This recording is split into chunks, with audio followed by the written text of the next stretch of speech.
Trastorno esquizoide de la personalidad y esquizofrenia. Vamos a estar conversando sobre estos dos temas el día de hoy acá en Soluciones. Y para ello nos acompañan los médicos psiquiatras, el doctor Alfredo Olivares Galo, médico psiquiatra, especialista en medicina psicosomática y terapeuta cognitivo-conductual. También nos acompaña el doctor Roberto Lepinace, médico psiquiatra, expresidente de la Sociedad Venezolana de Psiquiatría. Bienvenidos ambos, gracias por haber atendido nuestra invitación el día de hoy a acompañarnos a tratar sobre estos dos temas, el esquizoide, el trastorno esquizoide de la personalidad, y qué relación guarda además con la esquizofrenia. Yo quisiera iniciar justamente nuestra conversación consultándoles qué es, de qué trata el trastorno esquizoide de la personalidad. Doctor Galo. Gracias por la invitación. En realidad para mí es un inmenso placer compartir contigo y tu público en este programa prestigioso. El trastorno esquizoide de la personalidad o trastorno esquizotímico de la personalidad, considerado antes como un trastorno de personalidad, como su nombre lo dice, está ahora dentro de lo que nosotros llamamos espectro de la esquizofrenia, perdón, y otros trastornos psiquiátricos.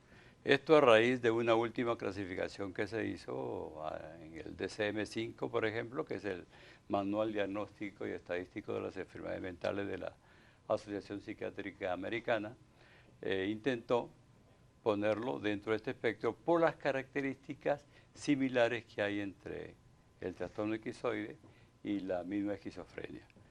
Este es un proceso que se inicia generalmente desde la infancia o la adolescencia, caracterizado por un extraño comportamiento, una tendencia a la soledad, un rendimiento académico no acorde con la intencionalidad social o familiar.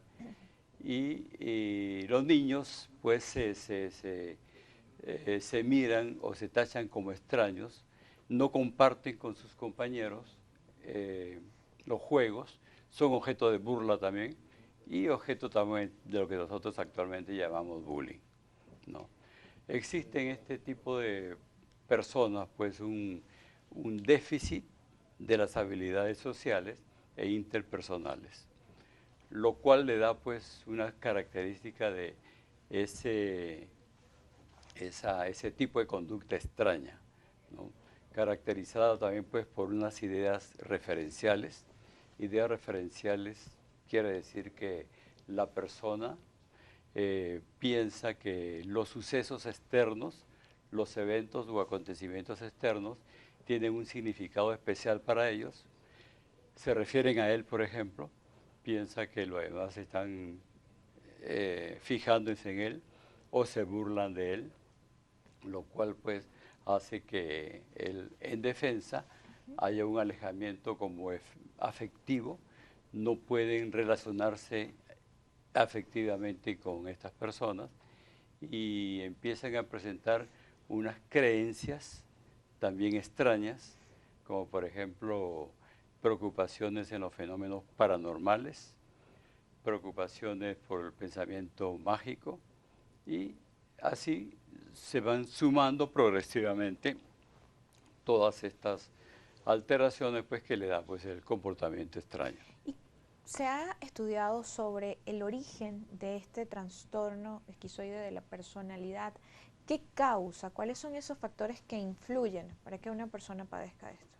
Bueno, en primer lugar habría que hablar qué es la personalidad, ¿no? Es la manera como el ser humano, el individuo, se relaciona con el ambiente que lo rodea, con los demás seres humanos y con él mismo. En algunas ocasiones, por supuesto, esto está muy ligado a algunos factores ambientales que puedan ser muy rígidos o muy estrictos y con muchas formalidades que a veces pueden determinar posteriormente una conducta determinada en esa persona, es decir, Cuando hablamos de esos distinta. factores ambientales, doctor, ¿nos referimos a qué? Muchas veces una crianza sumamente rígida, con pautas muy severas, etcétera, y por supuesto también con poca expresividad, poca afectividad, Generalmente vemos que los hijos de padres secos son secos también, porque el amor se aprende, o la expresión afectiva se aprende recibiendo amor.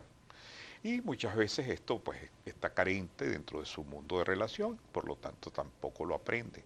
Adicional a esto, pues hay algunas predisposiciones desde el punto de vista individual, que pueden haber vínculos con,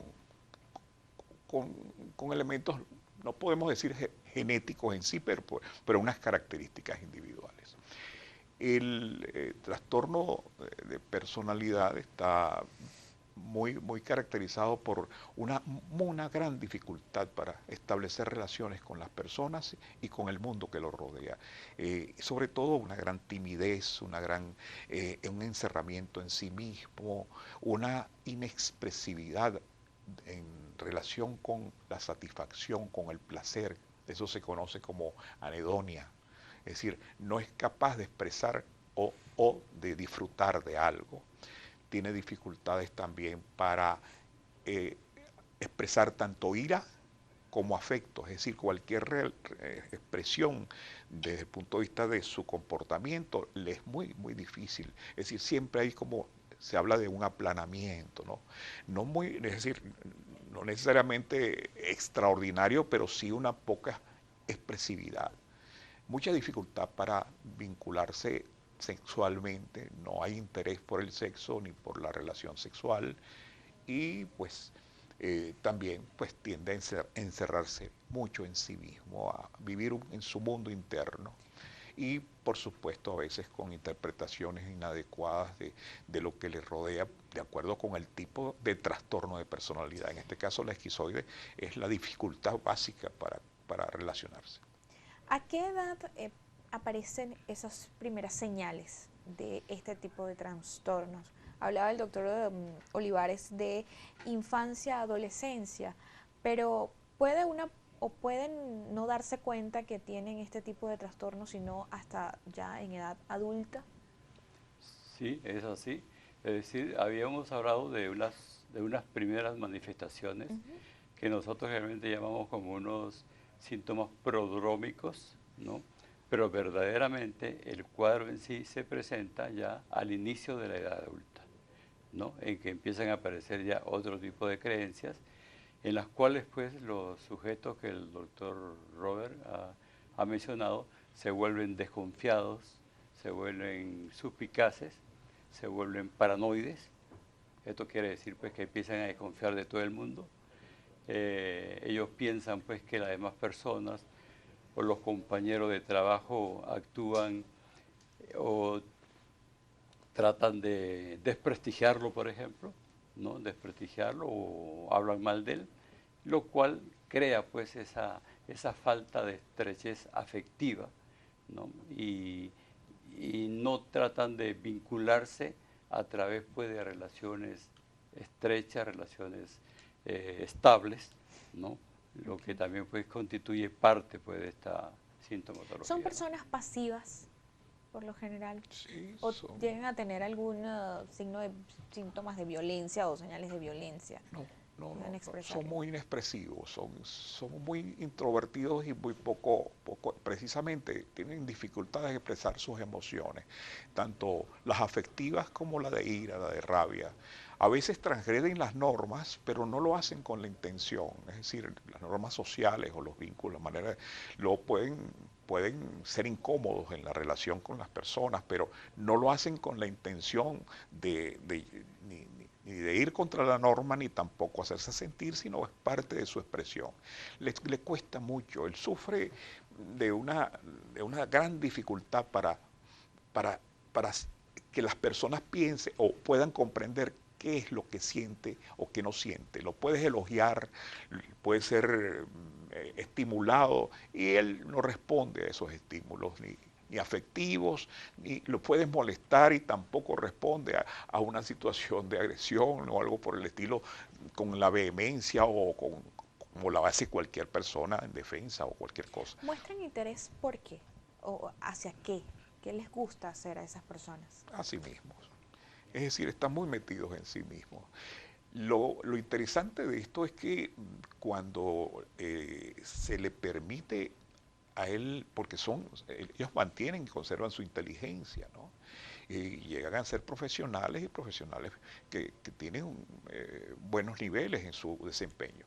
Lo que sí a veces sucede que se aprovechan de esas situaciones para no pagarles adecuadamente, pero como requieren estar aislados o trabajan mejor solos, ellos pueden ser muy productivos. Yo conozco un paciente que es un muchacho brillante y que él tiene una capacidad de producción extraordinaria, creativo, etcétera, dentro del área por ejemplo, de la computación. Okay. Le gusta hacer más actividades donde esté más solo, donde no tenga que compartir. ¿Tiene un factor genético este trastorno? Indudablemente, ¿no? Indudablemente que todos estos trastornos están vinculados a factores genéticos y se ha demostrado, pues, porque la presencia de grupos familiares ocurren, pues, con mayor frecuencia de este tipo de trastorno de la personalidad esquizotípico en pacientes que son familiares de pacientes esquizofrénicos, ¿no? Es importante mencionar también de que generalmente este tipo de pacientes no acuden a consulta por este trastorno que estamos hablando. Okay. Ellos acuden a consulta porque tienen síntomas derivados de la ansiedad social que tienen, como es la ansiedad y la depresión. Más o menos como el 20-30% de estos pacientes presentan un trastorno depresivo mayor, aproximadamente. Y van a consulta por ese trastorno, pero no van por el trastorno de personalidad, ¿no? Nos toca hacer una pausa, ya regresamos con mucho más trastorno esquizoide de la personalidad y además vamos a estar conversando también sobre la esquizofrenia. A la pausa y ya regresamos.